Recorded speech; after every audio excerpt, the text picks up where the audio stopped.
a gente já está vendo mais gente aqui na live, mas a gente quer mais gente ainda, porque a gente vai convidar o professor, pastor. Gente, é tanta especialidade que ele tem, mas o Michelson Borges, antes de tudo, tem uma super história de vida. E ele já está na tela com a gente. Vamos chamar ele?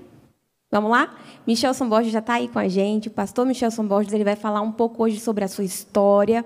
E ele vai apresentar isso de uma maneira, gente, super especial. Ele já está aqui, nosso convidado. Boa tarde. Pastor Michelson, boa tarde, Rebeca. Seja muito boa tarde, pastor bem-vindo. Péricles. Que alegria estar com vocês aqui nesse congresso. Seja alegria nossa, viu, pastor? Muitíssimo obrigado por separar esse tempo para nos trazer conteúdo relevante, conteúdo que vai fazer a diferença também na vida de quem vai estar assistindo agora no ao vivo ou depois no gravado que vai ficar disponível. Muitíssimo obrigado. Que Deus lhe abençoe e lhe conduza. Agora é com você. Amém. Muito bem. Como disse a Rebeca, mais do que uma palestra, na verdade, eu me propus nesta tarde apresentar um testemunho para vocês. E essa história começa com... Não começa aqui, mas esse instrumento que eu vou mostrar para vocês, ele tem é muito especial no contexto desse testemunho. Está aqui, é um microscópio, pequeno, simples. Eu tinha 9 anos de idade, quando pedi aos meus pais de presente de Natal um microscópio.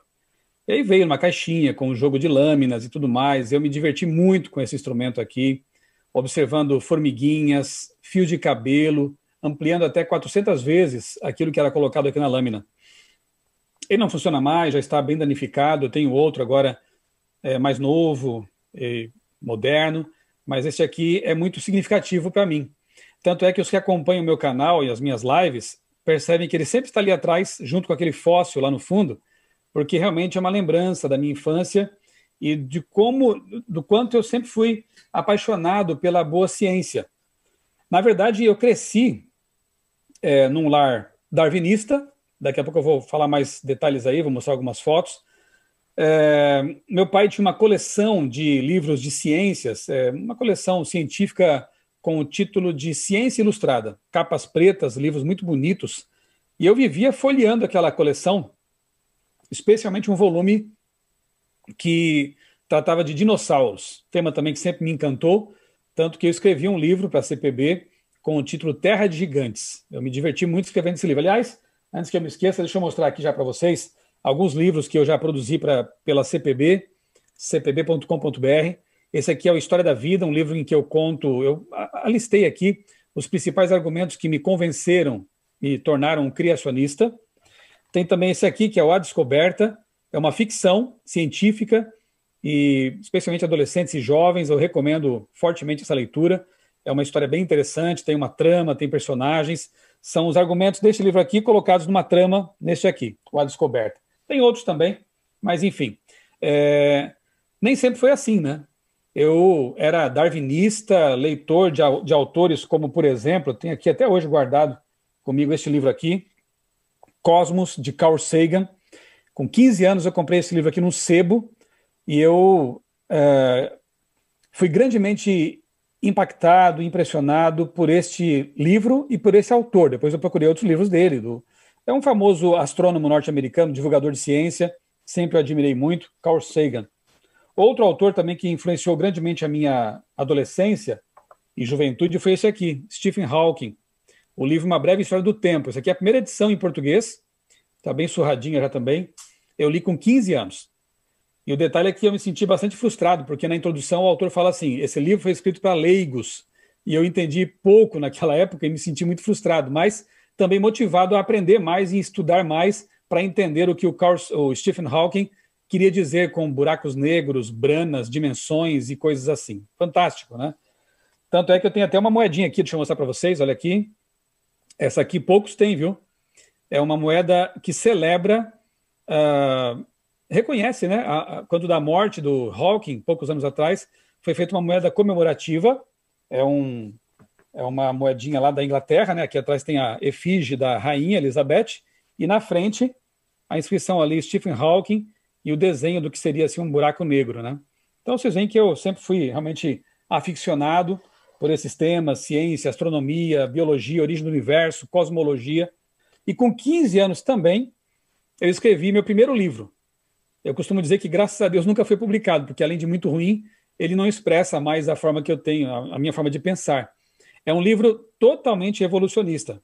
É uma ficção científica também. O personagem principal aqui na capa, inclusive eu desenhei também, eu gostava de desenhar, enfim. Esse personagem é o Alpha, que seria o próximo passo da evolução humana. Então, aí eu acho que já consigo provar a vocês que eu tive realmente uma história com o darwinismo, com o evolucionismo, e até meus 18, 19 anos eu defendia essa cosmovisão, eu me pautava por isso, eu escrevia sobre isso, até que aos 18 anos, 17 para 18 anos, aconteceu uma coisa muito marcante em minha vida. E eu costumo dizer na palestra que apresento que foi a minha maior descoberta. Eu quero apresentar para vocês aqui no meu Prezi, uma apresentação que eu preparei aqui, como foi essa mudança de paradigma, como aconteceu isso, tá bom?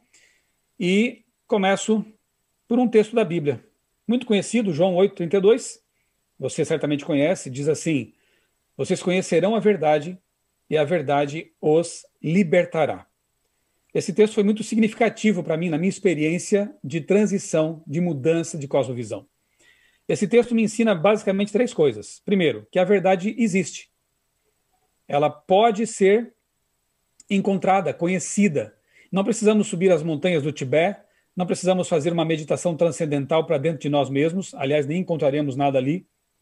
A verdade ela pode ser conhecida porque, para nós, a verdade é uma pessoa.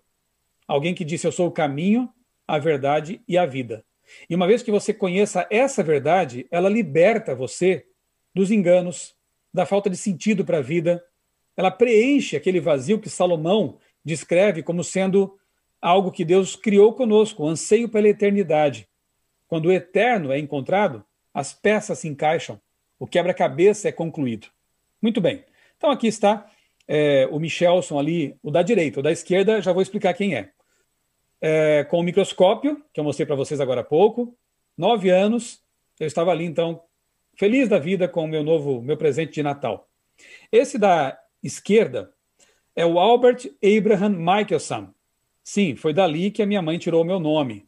Naquela enciclopédia lá que meu pai tinha na estante, ela estava folheando aqueles livros quando grávida de mim, e ela se deparou com esse cientista, que foi nada menos do que o primeiro físico a ganhar um prêmio Nobel lá nos Estados Unidos.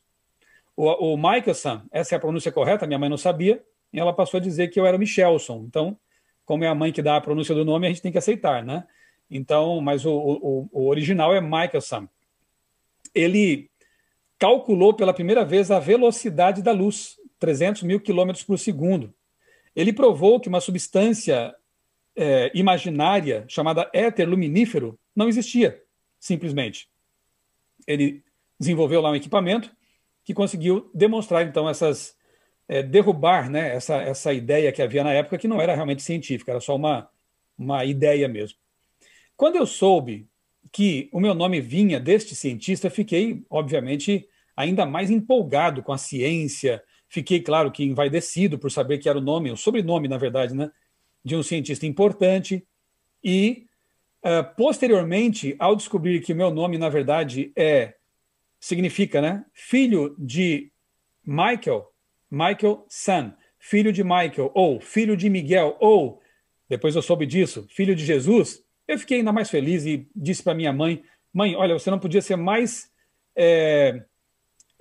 feliz na escolha do meu nome do que realmente ter me dado esse nome. Porque esse nome, para mim, reúne as 2 áreas pelas quais eu sou apaixonado. A ciência, na pessoa do cientista que inspirou minha mãe a dar-me esse nome, e Jesus, a teologia, a Bíblia, filho de Jesus, filho de Miguel. Eu até brinco dizendo: olha, quando formos para o céu e ganharmos um novo nome, eu acho que eu vou dizer para Jesus: Senhor, pode deixar esse aqui mesmo, porque a minha mãe foi muito feliz na escolha dele e ele representa realmente tudo aquilo que eu mais gosto, né? Como pesquisa, como conhecimento, como estudo. Como eu disse a vocês, o detalhe é que eu era evolucionista, todos os livros que tinha lá em casa eram de caráter evolucionista, os documentários que eu assistia, os autores que eu lia, todos eles defendiam a teoria da evolução. Então eu cresci com essa ideia na minha cabeça, achando que era a única verdade possível para explicar as origens do universo, da vida, do nosso planeta, enfim. Aí está o livro, né, que eu escrevi. Hoje eu recomendo não este, mas este aqui, porque esse sim expressa a minha atual forma de pensar, criacionista. Além de ter sido evolucionista, eu também fui marxista, por influência de ideólogos como Leonardo Boff e outros que são adeptos, né, até hoje, da chamada teologia da libertação. Eu pertenci por um tempo a um grupo de jovens católicos que tinha essa orientação da teologia da libertação. E na época eu não sabia que a TL, né, a teologia da libertação, era um marxismo cristianizado ou um cristianismo marxizado, como você preferir. Hoje eu sei bem do que se trata isso, mas então veja, a minha cabeça era darwinista, marxista, e curioso que muitas vezes eu me vi pensando em coisas como de onde viemos, para onde vamos, por que estamos aqui. Essa foto aí é de uma praia que fica próxima à minha cidade natal, lá em Criciúma, Santa Catarina. Meus pais sempre costumavam veranear aí, alugavam um apartamento, ou, enfim, a gente passava alguns dias por ali. Não é das praias mais bonitas de Santa Catarina, mas ela é muito boa porque tem uma orla assim, bem extensa, em linha reta, é boa para caminhadas. E muitas vezes ali, adolescente, jovenzinho, eu ia caminhar nessa praia.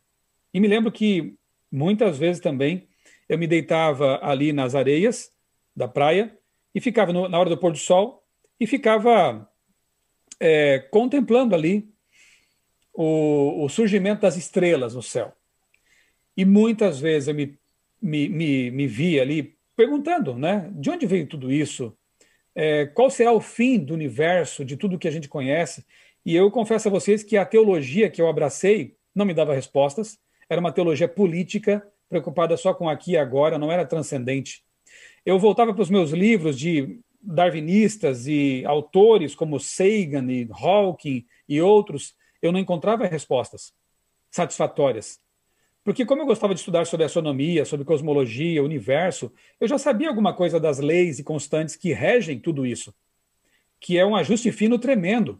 Só que um universo que tenha surgido casualmente, alguns até falam em explosão cósmica, né? Mas é um conceito equivocado, uma vida que tivesse surgido aleatoriamente, do caos para a ordem, não fazia sentido. A gente sabe que o contrário acontece, né? A ordem tornar-se caos, mas o caos para a ordem não faz sentido. Então eu não conseguia encontrar respostas para as minhas perguntas. E eu entrei numa fase assim de um certo ceticismo, desencanto com as áreas, né, do conhecimento, com as coisas que eu tinha lido. E eu, tempos depois, lendo um livro de Ravi Zacarias, um ex-ateu também, depois tornou-se um cristão, ele diz assim nesse livro que o secularismo, essa vida sem Deus, né, vivido na Europa e exportado para o mundo, deixa o interior do indivíduo arruinado e o torna vulnerável a todo tipo de crença. Tem pessoas que acham que quando abandonam Deus, se tornam livres. É o contrário. Elas se tornam frágeis, fragilizadas, porque o coração humano, repito, Salomão disse isso, né? Nós somos criados com um anseio pela eternidade. Então, quando nós tiramos o eterno do caminho, quando nós nos afastamos de Deus, aquele buraco, aquele vazio, por mais que pareça um clichê dizer isso, ele está lá. E alguma coisa, alguém ou algo vai tentar preencher esse vazio de forma infeliz, não vai conseguir. Eu me tornei fragilizado quando comecei a duvidar de Deus, da Bíblia, das origens, segundo a Bíblia, enfim.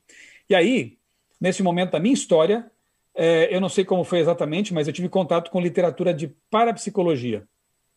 Então você começa a perceber a bagunça que estava virando a minha cabeça, né? Darwinista, marxista, e agora tendo contato com o espiritualismo via parapsicologia. Claro que eu não ia aceitar coisas como horóscopo, astrologia, né? Ou ocultismo, porque eu tinha uma mente mais voltada para as coisas da ciência. Se não fosse comprovado cientificamente, eu não aceitava. Mas a parapsicologia, ela é apresentada de tal forma que parece ser científica. E aí a coisa estava me fisgando. Eu aparentemente estava encontrando uma linha de pensamento, de pesquisa, que conseguia explicar o sobrenatural junto com a ciência. E é claro, a gente sabe que o inimigo de Deus tem um prato para cada tipo de gosto, de paladar, e ele apresenta conforme nossas preferências, né? E foi nesse momento que eu passei pelo ponto da virada. Eu entendo que Deus disse basta, é hora de salvar esse rapaz, esse menino.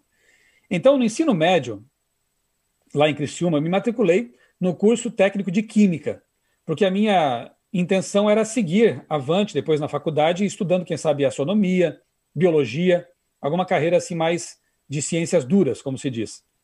Eu comecei a estudar química, então, no ensino médio, e lá conheci um jovem, aí está a foto dele, esse loiro. Eu sei que o de cima não pareço mais eu, o tempo muda e aguardemos a ressurreição, vocês vão me reconhecer de novo, mas assim é, né? Então eu conheci esse jovem aí, eu não sabia, ele era um adventista do sétimo dia criacionista. Eu nunca tinha ouvido falar em criacionismo, em adventismo. Aliás, esse nome me pareceu bem estranho no começo. Adventista do sétimo dia, que negócio é esse? E esse jovem, eu não tenho tempo aqui de explorar como foram os detalhes. Foram 3 anos de muito debate, muitas dúvidas, muitos questionamentos, e ele teve muita paciência comigo. E graças a Deus era um jovem muito preparado. Conhecia bem a Bíblia, era muito bom em química, em ciências, e assim pudemos ter assim alguns debates muito interessantes. Ele me colocou em contato com literatura, com muito material criacionista que eu não conhecia, e para resumir a história, eu fiquei encantado, maravilhado, ao perceber que aquelas minhas perguntas, de onde viemos, para onde vamos, por que estamos aqui, tinham respostas.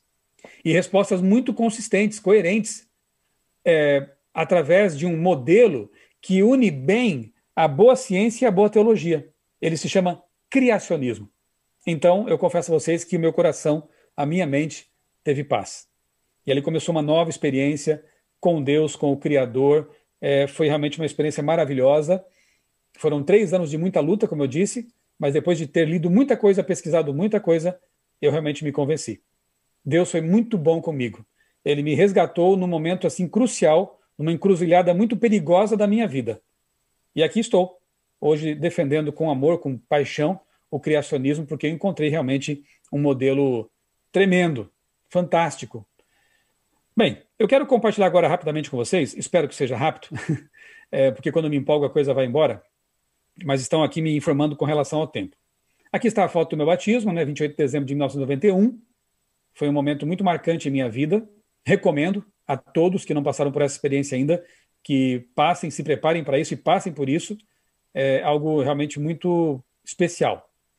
Eu quero mostrar para vocês agora as principais linhas argumentativas que Deus usou para me convencer e me tornar um criacionista. Eu começo com Romanos capítulo 1, verso 20. Ali nós encontramos uma declaração de Paulo muito interessante. Ele fala assim: os atributos invisíveis de Deus, tanto o seu eterno poder quanto a sua divindade, claramente se reconhecem desde a fundação do mundo, sendo percebidas por meio das coisas que foram criadas. Então o que Paulo está falando aqui, na verdade, é como se fosse design inteligente, né? A mesma ideia. Claro que naquele tempo eu não tinha essas palavras para usar ali para descrever esse processo.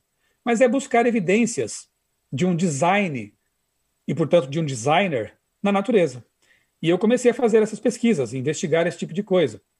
Se eu fizesse aqui com vocês um teste, por exemplo, observe essa foto aqui na tela, e eu lhes perguntasse o seguinte: vocês acham que isso aí é resultado de causas naturais ou de um design inteligente, de um projeto intencional? Tenho certeza que todos vocês diriam que foi um design inteligente, foi um projeto intencional. E é muito óbvio, porque nós temos aí informação, né? São 4 rostos. Se fosse um só, já seria difícil entender que erosão, chuva, vento poderiam ter formado. Mas são 4, então você tem informação complexa.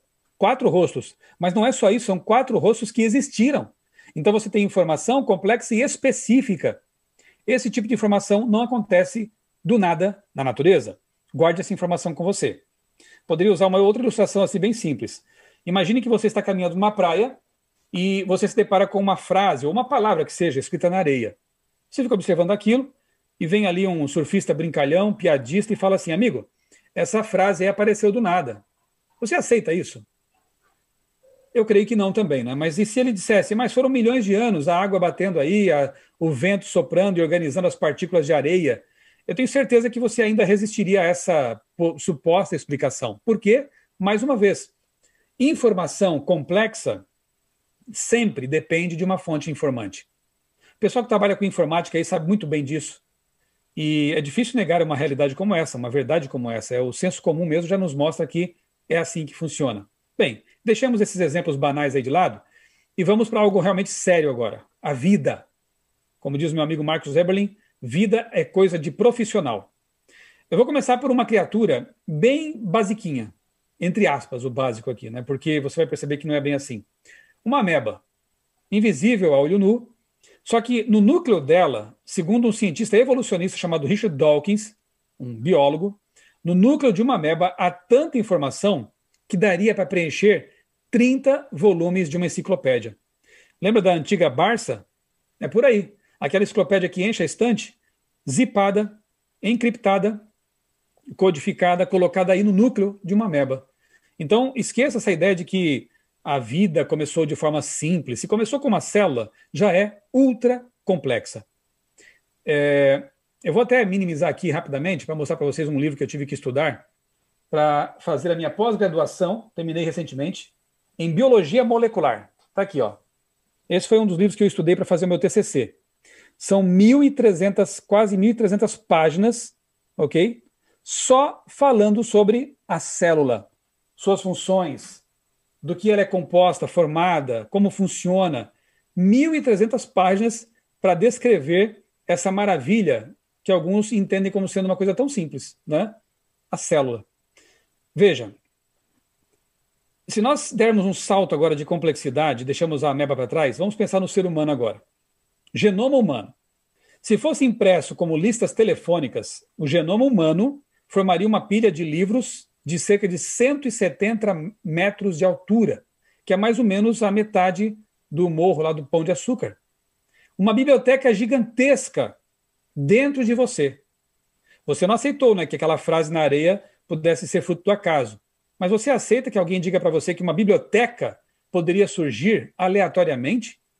Não dá para acreditar nesse tipo de coisa, né? Aliás, o meu TCC, na pós de Biologia Molecular, foi justamente uma análise dos mais recentes artigos que tratam da origem da vida, a origem química da vida. E sabe qual foi a minha surpresa? Nenhuma. Porque eu percebi, mais uma vez, que os principais autores, os estudiosos nas áreas de química, bioquímica, geoquímica, não têm resposta para a origem, para o mistério da vida. Como a vida pode surgir de não vida? Como informação pode ter aparecido a partir do nada? Eles não têm respostas. Tanto é que estão jogando o problema para fora e trazendo de volta a tal da teoria da panspermia cósmica.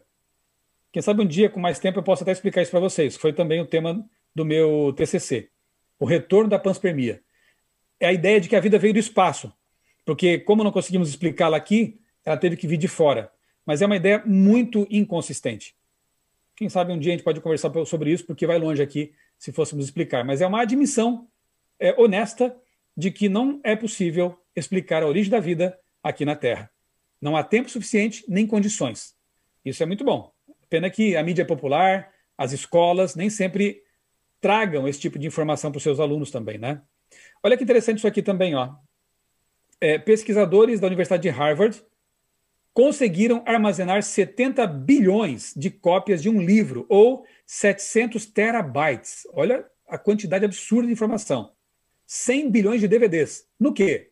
Que pendrive poderosa é essa? 1 grama de DNA. Com 4 gramas de DNA, seria possível armazenar todos os dados digitais criados pela humanidade inteira em 1 ano. Todas as fotos, todos os vídeos, todos os áudios, todos os textos, tudo em 4 graminhas de DNA. E o DNA não é tecnologia de ponta, não é um HD moderno, desenvolvido agora há pouco tempo. É algo que já existe há milhares de anos, pelo menos há uns cerca de 6 mil anos em nosso planeta. Então, veja, tecnologia de geração de informação, armazenamento de informação. Quem é o maior especialista nisso? É Deus. Aquele que criou a vida, que criou o DNA, que criou as células capazes de fazer o que elas fazem. E falando em célula, sempre que eu penso nelas, eu lembro de uma estrutura que é maravilhosa também. Chama quinesina, e é um robozinho molecular.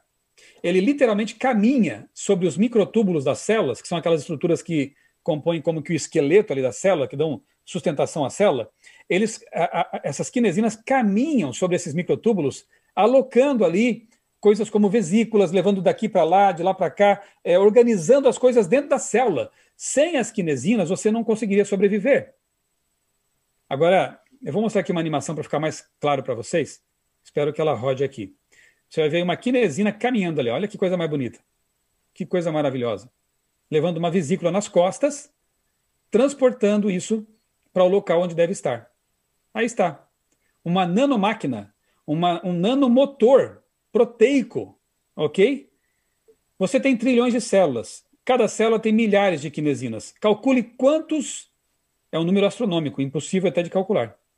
Imagine quantos robozinhos estão agora, neste momento, funcionando dentro de você para você existir, para você pensar, para você metabolizar o alimento que você comeu agora há pouco no almoço, para muita coisa.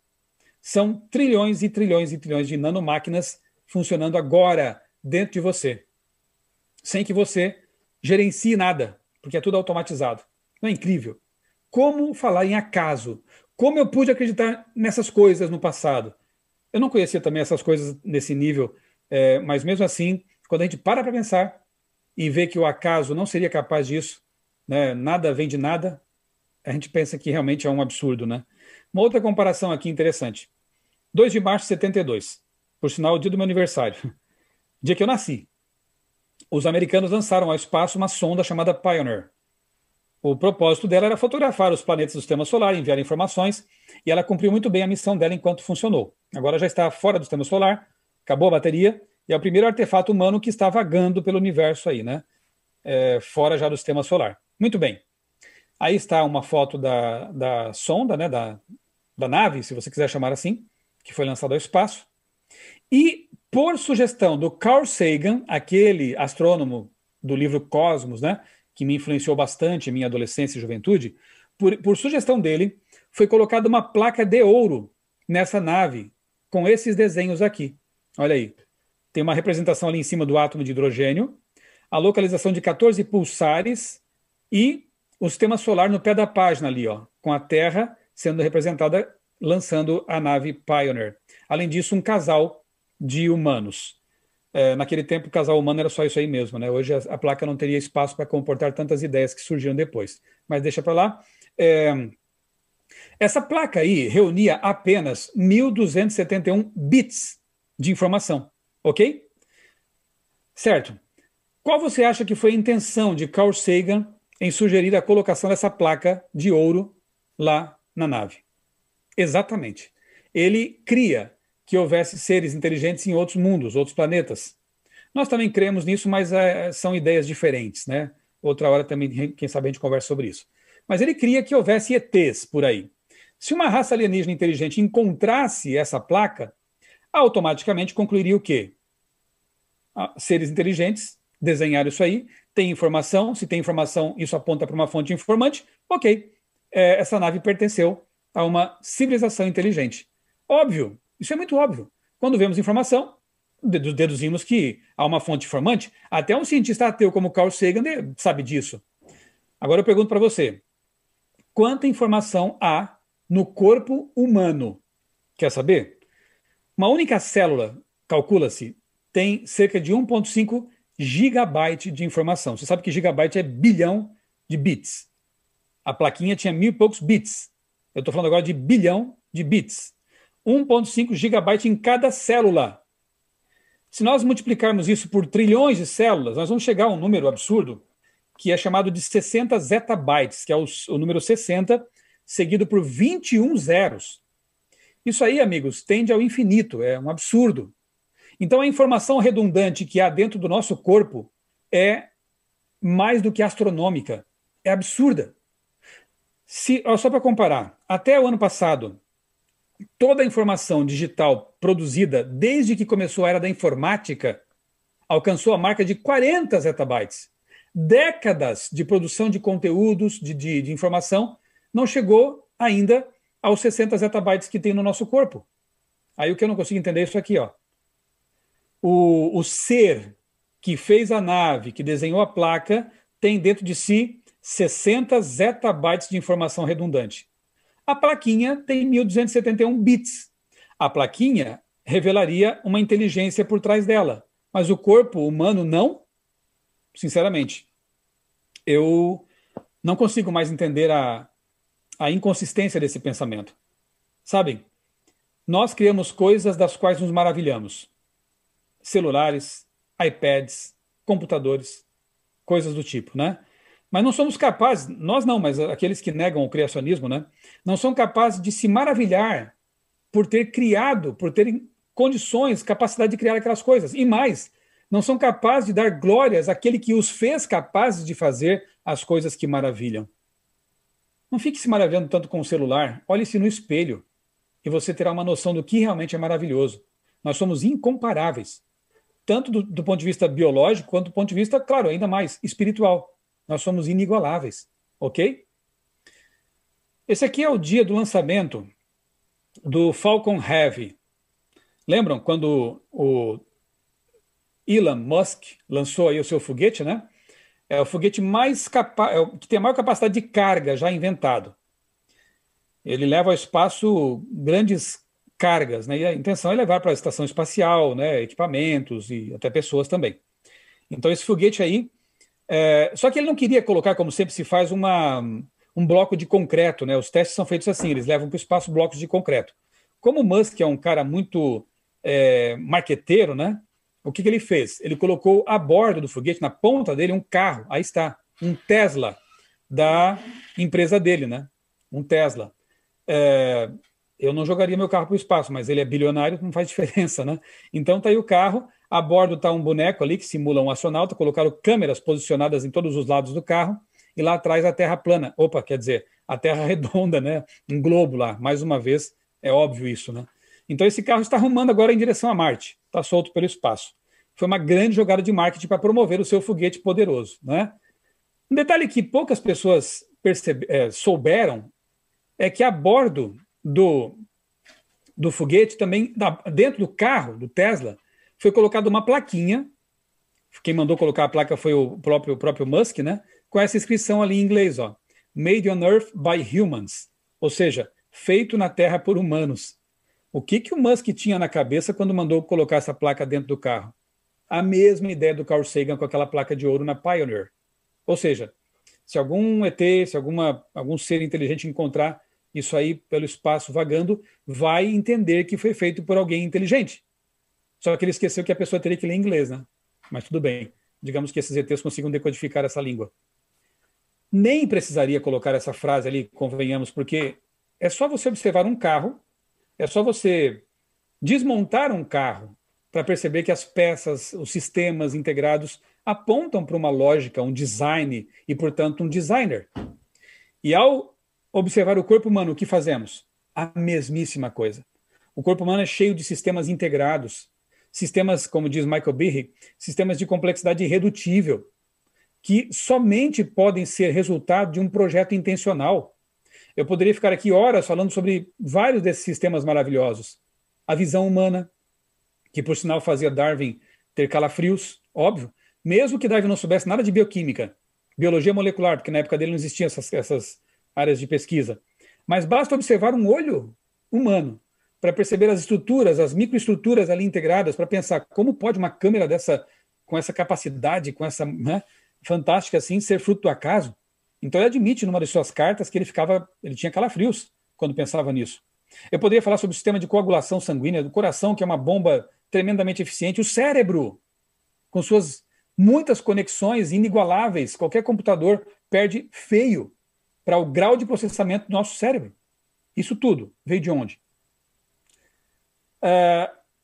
Felizmente há pessoas, né, mesmo ex-ateus aí, que estão se convencendo, ateus se convencendo de tudo isso com base em pesquisas, como é o caso de Francis Collins, um ateu que dirigiu o projeto Genoma, um cientista de alta patente aí, né? E ao pesquisar o genoma humano, eles mapearam o genoma em 10 anos, ele se convenceu de que realmente era preciso que houvesse um ser criador inteligente por trás disso. Hoje o Collins é um cristão. Ele abandonou o ateísmo e escreveu esse livro aí, A Linguagem de Deus. Outro, Anthony Flew, faleceu há poucos anos. Ele era ateu, um filósofo que escreveu muita coisa sobre ateísmo, mas no fim da vida teve a coragem e a honestidade intelectual de reconsiderar tudo que ele disse, escreveu e ensinou, e escreveu um último livro, praticamente um testamento. Fantástico esse livro. Um ateu garante, Deus existe. Veja só, é possível chegar a Deus por meio da filosofia e da ciência. Claro, é só a pessoa abrir bem os olhos, estar com a mente aberta e observar as evidências que Deus espalhou pela natureza. Uma outra linha argumentativa, e eu vou resumir bastante isso aqui, que Deus usou para me convencer de que realmente o criacionismo é o melhor modelo, é a revelação especial. Se a natureza é a revelação geral de Deus, a Bíblia, que em João 17:17 Jesus disse ser a verdade, santifica-os na verdade, a tua palavra é a verdade, é a revelação especial de Deus.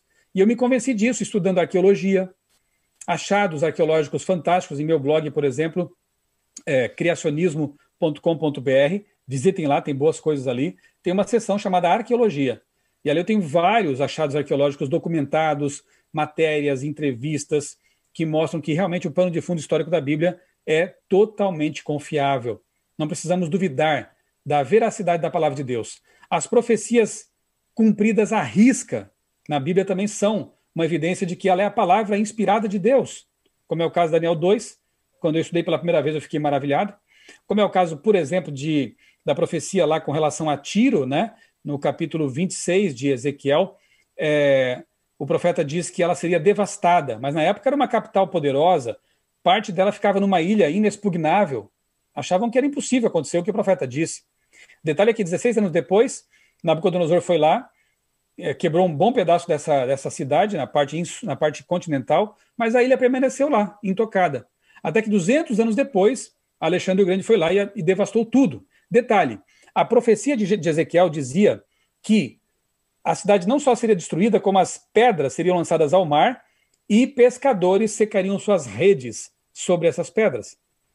Alexandre o Grande, 200 anos depois do que Nabucodonosor fez, ele de fato devastou a cidade, jogou as pedras no mar e até hoje, lá no Líbano, onde fica a antiga Tiro, os pescadores secam suas redes sobre as pedras. Amigos, é impossível, do ponto de vista humano, uma profecia oferecer tantos detalhes cumpridos à risca. Só se houver um ser que conhece o futuro, revelando esses detalhes para as pessoas que ele inspirou. Por isso e por muito mais coisas, eu creio que a Bíblia é a verdade. É a revelação de Deus com respeito à criação, com respeito ao que somos e quem somos, com respeito ao futuro, para onde vamos, e a esperança que temos é maravilhosa, você sabe disso, né? E o poder transformador da Bíblia, para mim, é um argumento incontestável. Eu sei quem eu era, e eu sei quem Deus tem me feito ser, me transformado. Eu já conheci pessoas que eram bandidos, já entrevistei ex-assassinos, hoje são pais de família, cristãos consagrados. De onde vem isso? Como é possível explicar isso? A Bíblia Sagrada tem esse poder. Deus tem esse poder de transformação. Juntando tudo isso num pacote, eu não poderia ser outra coisa, a não ser realmente um criacionismo. Qual foi a minha maior descoberta?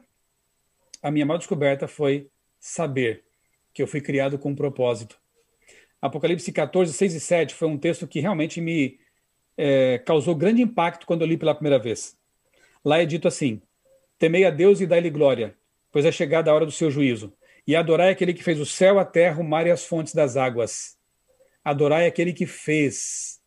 Eu descobri na Bíblia que eu não era um acidente cósmico, que eu não era fruto de uma evolução casual, que eu não era um animal racional meramente ou um macaco pelado ou coisa parecida. Não. Eu descobri na Bíblia que eu havia sido criado com um propósito, que a minha vida tem um propósito e que um dia eu terei o grande privilégio de conhecer o meu Criador face a face. O Apocalipse termina dizendo que os salvos verão a face de Deus e estarão para sempre com ele na nova terra. E por que eu creio que Deus vai recriar a terra? Porque eu também já creio que ele criou uma vez. Que ele criou a vida nesse planeta em 6 dias literais de 24 horas. Que Deus tem o poder de criar o que ele quiser pelo poder de sua palavra, Bará. Então, ele é capaz de criar também um mundo, recriá-lo, à semelhança do que foi o Éden perdido. Por isso eu creio. Por isso eu vivo tranquilo. Por isso eu sei que a tempestade que atravessamos vai passar.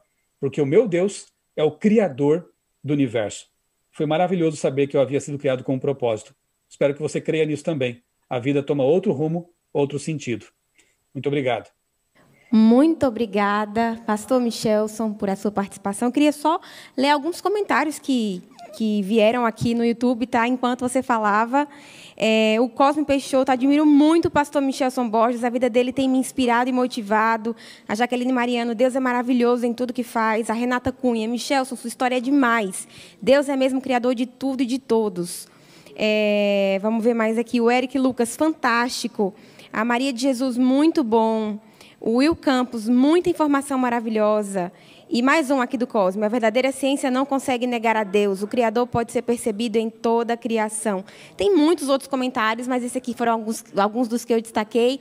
Realmente muito boa a sua participação. Muito obrigada por ter aceitado o nosso convite e agraciado, né, os nossos universitários com a sua história e com tudo que isso vem enriquecer e nos inspirar mesmo a, dentro do ambiente universitário, termos um padrão como esse, né, e defendermos Deus acima de todas as coisas. Muito obrigada mesmo.